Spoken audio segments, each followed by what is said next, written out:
नमस्कार, स्वागत है आपका। आप देख रहे हैं एबीपी गंगा में, आपके साथ सोनिका सिंह। वक्त हो गया है निकाय का नायक का। देश के सबसे बड़े सूबे में निकाय चुनाव के पहले चरण का संग्राम खत्म हो चुका है। 37 जिलों में मतदाताओं ने जबरदस्त उत्साह दिखाया। सूबे के 17 नगर निगम में से 10 नगर निगम के लिए मतदाताओं ने मेयर उम्मीदवार की किस्मत को ईवीएम में कैद कर दिया है। अब दूसरे चरण के रण के लिए दिग्गज मैदान में उतर चुके हैं। दूसरे चरण के लिए सीएम योगी बस्ती से लेकर के अयोध्या तक किलेबंदी में जुटे हुए नजर आए हैं। निकाय के नायक में आपको निकाय चुनाव के कुछ अनोखे रंग भी दिखाएंगे। इधर मेरठ में मेयर की सीट पर सपा की साइकिल पंचर होती हुई दिख रही है। महापौर की महापरीक्षा में बात मेरठ की होगी।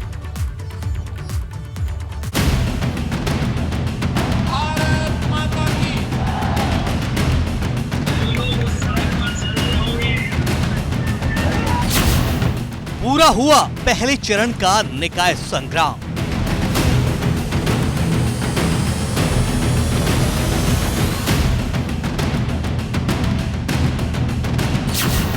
ग्यारह मई को होगा दूसरे चरण का मतदान। योगी बोले, अयोध्या की वैश्विक होगी पहचान। हमने राम राज्य की परिकल्पना को साकार किया। योजना सबके लिए, तुष्टीकरण किसी के नहीं। निकाय के संग्राम में बजरंग बली की एंट्री।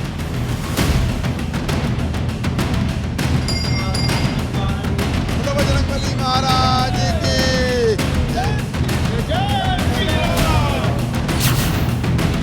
कहीं जनता जनार्दन के कदमों में उम्मीदवार,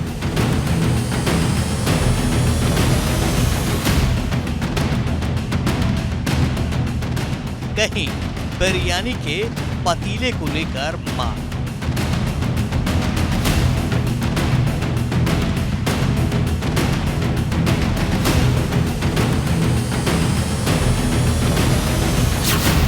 दूसरे चरण के रण के लिए नेता हैं तैयार।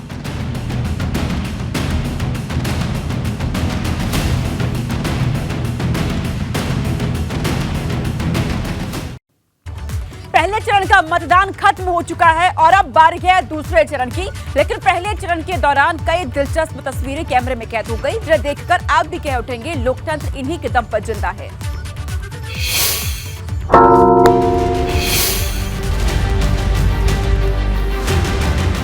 निकाय चुनाव की सियासी सरगर्मियों के बीच पहले चरण के मतदान के दौरान कुछ बेहद ही दिलचस्प तस्वीरें सामने आई हैं। उन्हीं में से यह खास तस्वीर शामली की है। 3 फुट के अजीम मंसूरी से तो आप सभी का तारुफ होगा, वही जो किसी जमाने में अपनी शादी को लेकर सुर्खियों में थी। अब निकाय चुनाव में पहली बार 3 फुट के अजीम मंसूरी वोट डालने अपनी शरीके हयात के साथ पोलिंग बूथ पर पहुंचे तो इस जोड़े को देखने के लिए लोगों का हुजूम इकट्ठा हो गया। अजीम मंसूरी ने 3 फुट की अपनी पत्नी एलिया के साथ कैराना के पब्लिक इंटर कॉलेज के बूथ पर मताधिकार का इस्तेमाल किया। अजीम ने बताया कि नगर में विकास हो और हिंदू मुस्लिम भाईचारा कायम रहे, कुछ इसी ने मकसद के साथ वोट किया है। मैंने अपने बेगम की पहला वोट डाल के आया। मैं अल्लाह ताला मेरा वोट कामयाब बना, मेरा भी मेरी एलिया का भी। तो दूसरी तरफ अमरोहा में एक 95 साल की बुजुर्ग महिला लोकतंत्र के महापर्व में शामिल होने व्हील चेयर पर सवार होकर पोलिंग बूथ पहुंची। परिवार के लोग और वहां मौजूद मतदान कर्मियों ने बुजुर्ग महिला को सहारा देकर व्हील चेयर से उतारा और पोलिंग बूथ तक ले गए। नगर पालिका में बने बूथ पर 95 साल की बुजुर्ग महिला ने मतदान किया।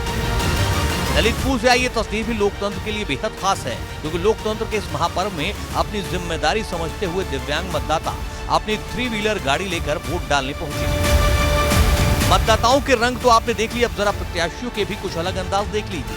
ये संगम नगरी प्रयागराज के बीजेपी मेयर उम्मीदवार गणेश केशरवानी हैं। पहले चरण के मतदान से पहले गंगा स्नान करने पहुंचे, उसके बाद संगम स्थित हनुमान मंदिर में बजरंग बली का दर्शन कर पूजा अर्चना की, जिसके बाद ही वोट डालने पोलिंग बूथ पहुंचे। इधर मुरादाबाद में भी समाजवादी पार्टी के प्रत्याशी रईसुद्दीन नईमी मुरादाबाद की दरगाह हजरत सैयद सदरुल फाजिल नईमुद्दीन रहमतुल्लाह अलैह की ज़ियारत करने पहुंचे। सपा प्रत्याशी ने दरगाह में अपनी जीत की दुआ की। यानी पहले चरण के चुनावी संग्राम में मतदाताओं से लेकर प्रत्याशियों तक के अजब गजब रंग दिखाई दिए। अब दूसरे चरण की तैयारी शुरू हो चुकी है, नेताओं की जोर आजमाइश जारी है। Bureau report, ABP Ganga. पहले चरण के मतदान का खत्म होने के साथ ही दूसरे चरण का रण अब और भी भीषण हो गया है। सीएम योगी जी जान के साथ लगे हुए हैं। दूसरे चरण के प्रचार में अयोध्या पहुंचे सीएम योगी ने एक बार फिर ऐलान किया कि बस कुछ ही दिनों का इंतजार कीजिए, अयोध्या विश्व की सुंदरतम नगरी बनने वाली है।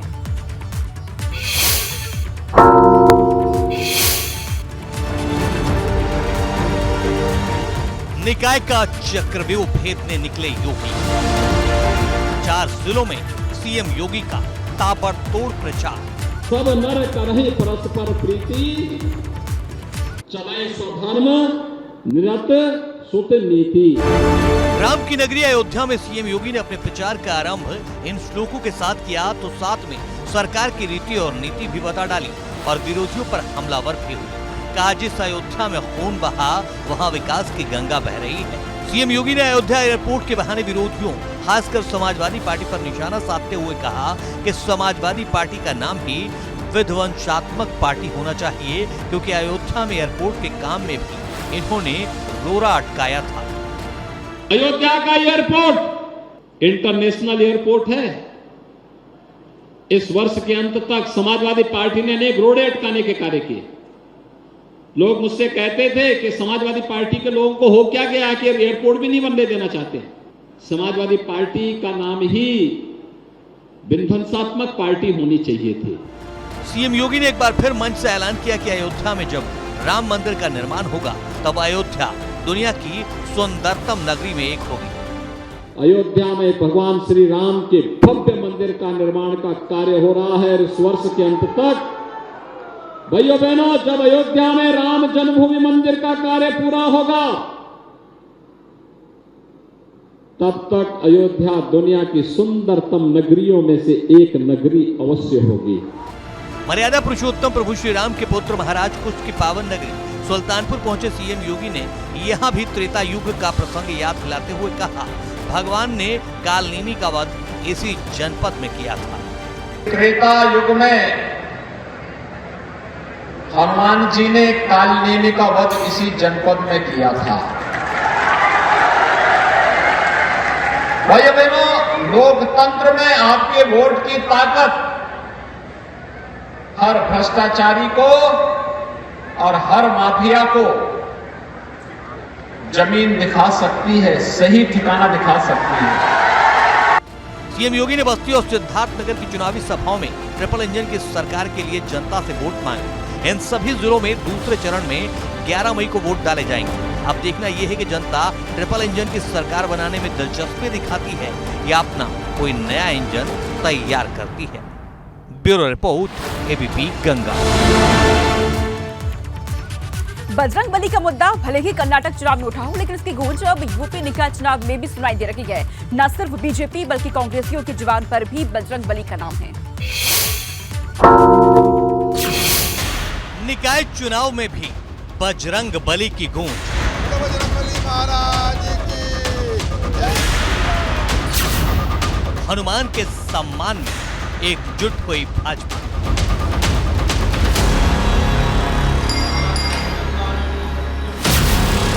सलमान बोले, देश में भगवान का सम्मान। कर्नाटक के विधानसभा चुनाव से चलकर बजरंग बली हनुमान उत्तर प्रदेश के निकाय चुनाव में भी आ चुके हैं। बताएंगे कैसे, लेकिन पहले इसके पीछे की कहानी जान लीजिए। कर्नाटक विधानसभा चुनाव में कांग्रेस ने अपना घोषणा पत्र जारी किया। इसमें सरकार बनने पर पॉपुलर फ्रंट ऑफ इंडिया के साथ साथ बजरंग दल पर बैन का वादा किया गया। इसके साथ ही कर्नाटक की जंग में बजरंग बली की एंट्री हो गई। पीएम मोदी ने रैली में बजरंग बली की जय के साथ भाषण शुरू किया। फिर मामला धीरे धीरे जोर पकड़ता गया। इसका असर गुरुवार को निकाय चुनाव के पहले चरण में भी दिखाई दिया। संगम नगरी प्रयागराज में बीजेपी के मेयर उम्मीदवार गणेश केसरवानी ने मतदान के दिन सबसे पहले गंगा स्नान किया। उसके बाद संगम स्थित हनुमान मंदिर में बजरंग बली का दर्शन कर पूजा अर्चना की और कहा, प्रयागराज की जनता न सिर्फ उनके पक्ष में मतदान करेगी बल्कि ईवीएम का बटन दबाते वक्त बजरंग बली का जयकारा भी लगाएगी। खुद गणेश केसरवानी ने भी हाथ उठाकर बजरंग बली का जयकारा लगाया और कहा कि बजरंग बली उन्हें अपने आशीर्वाद जरूर देंगे। बजरंग बली महाराज का इतना अपने भक्तों के ऊपर कृपा रहती है कि सब कल्याण होता है, सबका कल्याण होता है। देश आज बड़ी तेजी के साथ जो आगे बढ़ रहा है, उसमें हमारे हनुमान जी महाराज की, गंगा माई की पूरी जो है। जाहिर है चाहे अनचाहे चुनाव में बजरंगबली की एंट्री कांग्रेस नहीं करवाई है। भले ही मुद्दा बजरंग दल के बैन से जुड़ा था, लेकिन अब मामला बजरंगबली तक पहुंच चुका है। इसलिए कांग्रेस के वरिष्ठ नेता और पूर्व विदेश मंत्री सलमान खुर्शीद जब नगर पालिका अध्यक्ष की प्रत्याशी मुमताज बेगम के कार्यालय का उद्घाटन करने पहुंचे तो सवाल बजरंगबली को लेकर भी हुए। सुनिए सलमान खुर्शीद ने क्या कहा। भगवान हनुमान का सम्मान सब लोग करते हैं देश में, सिर्फ एक धर्म के लोग नहीं करते, सब लोग करते हैं। अगर प्रधानमंत्री वो नहीं चाहते हैं तो वो जवाब देंगे, बजरंगबली को जवाब देंगे, हम तो उनसे कोई जवाब बजरंगबली को। यहाँ पूरा देश भगवान का सम्मान करता है, किसी का भगवान हो, किसी की कल्पना हो, सबका सम्मान इस देश में होता है। इस बात में दरार डालने का प्रयास ना करें, हम इसकी शिकायत कर चुके हैं इलेक्शन कमीशन के साथ। कभी अली और बजरंगबली का मुद्दा यूपी चुनाव में गूंजा था। इससे फायदा किसे नुकसान हुआ ये आंकड़ों में दर्ज हो चुका है और अब एक बार फिर बजरंगबली चुनावी मुद्दा बन चुके हैं। निकाय के दूसरे चरण का संग्राम बाकी है। देखिए आगे और होता है क्या। बोलो बजरंगबली महाराज की। Bureau report, ABP Ganga. निकाय संग्राम का रण कैसे जीता जाए, इसके लिए प्रत्याशी साम दाम दंड भेद हर रणनीति में जुटे हुए हैं। इस दौरान मतदाताओं को लुभाने के लिए प्रत्याशी अलग अलग और रोचक तरीके अपना रखेंगे। अलग अलग जगहों पर प्रत्याशियों के प्रचार की अलग अलग तस्वीरें सामने आ रही हैं, जिसे देखकर ऐसा लग रहा है कि ये प्रत्याशी वोट के लिए कुछ भी करेगा।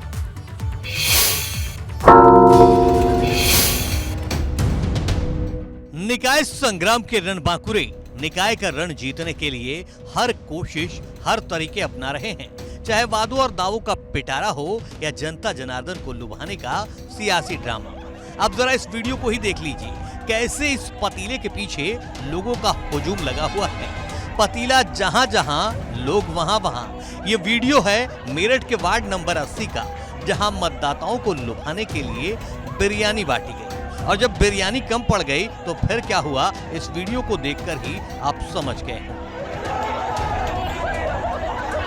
मेरठ की बवाले बिरयानी तो आपने देख ली, अब ये देखिए ये महाशय कैसे इस महिला के पैरों में गिर पड़े हैं।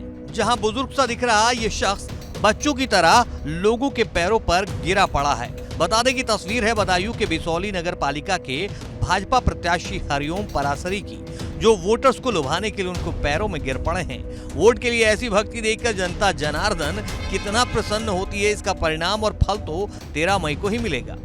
अब जरा इस प्रत्याशी को देख लीजिए, जिसके लिए हाल ही में हुई बारिश ने सियासी ड्रामे के लिए एक मंच तैयार कर दिया। फिर क्या था, देखिए कैसे नेताजी सड़क की सफाई करने उतर पड़े, हाथ में झाड़ू, चेहरे पर मुस्कान और नजर कैमरे पर। है ना दिलचस्प तस्वीर। ये तस्वीर भी बदायूं की है, जहां भीम आर्मी के नेताजी बिलसी के बिजली घर बैंक रोड पर सभी घरों के नाले को साफ सफाई करते दिखाई दे रहे हैं।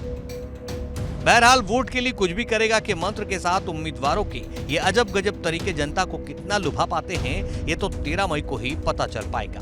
Bureau report, ABP Ganga. बात करते हैं महापौर की महापरीक्षा की। मेरठ में नगर निगम का चुनाव सपा और आरएलजी के लिए चुनौती बन चुका है, क्योंकि 5 बड़े नेताओं की लड़ाई अब जग जाहिर हो चुकी है। ऐसे में आशंका इस बात की है कि कहीं मेरठ में साइकिल पंचर ना हो जाए।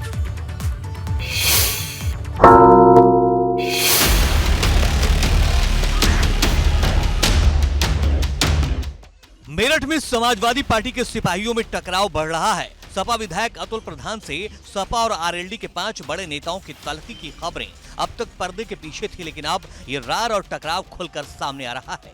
सपा प्रत्याशी सीमा प्रधान के चुनाव अभियान से सपा विधायक पूर्व कैबिनेट मंत्री शाहिद मंजूर, मेरठ शहर से सपा विधायक हाजी रफीक अंसारी, मेयर सुनीता वर्मा और उनके पति पूर्व विधायक योगेश वर्मा ने दूरी बना ली है।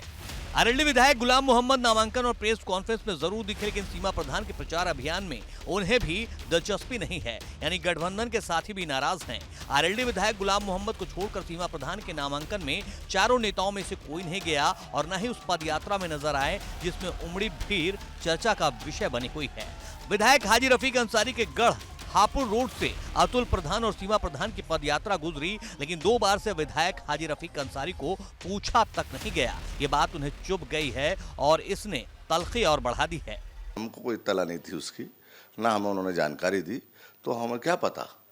और अब मेरे घर के सामने को आप जा रहे हो, आप मुझे बता भी नहीं रहे हो, मेरे पास भी नहीं आ रहे हो, इतना अपमानित कर रहे हो, तो क्या करें हम लोग।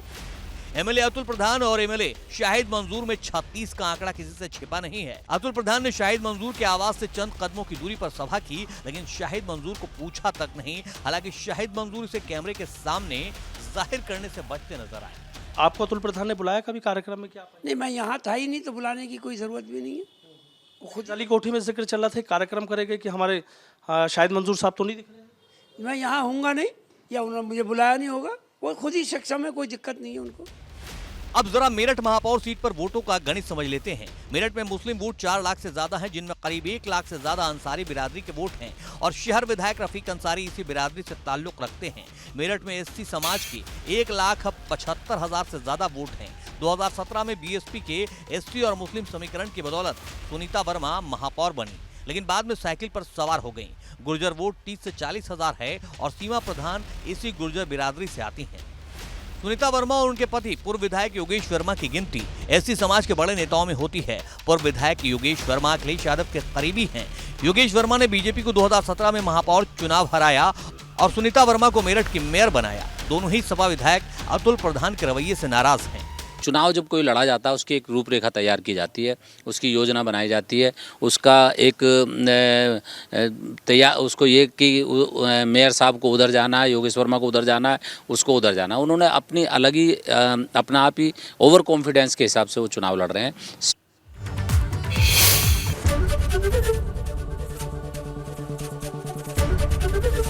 एबीपी गंगा, खबर आपकी, जुबान आपकी।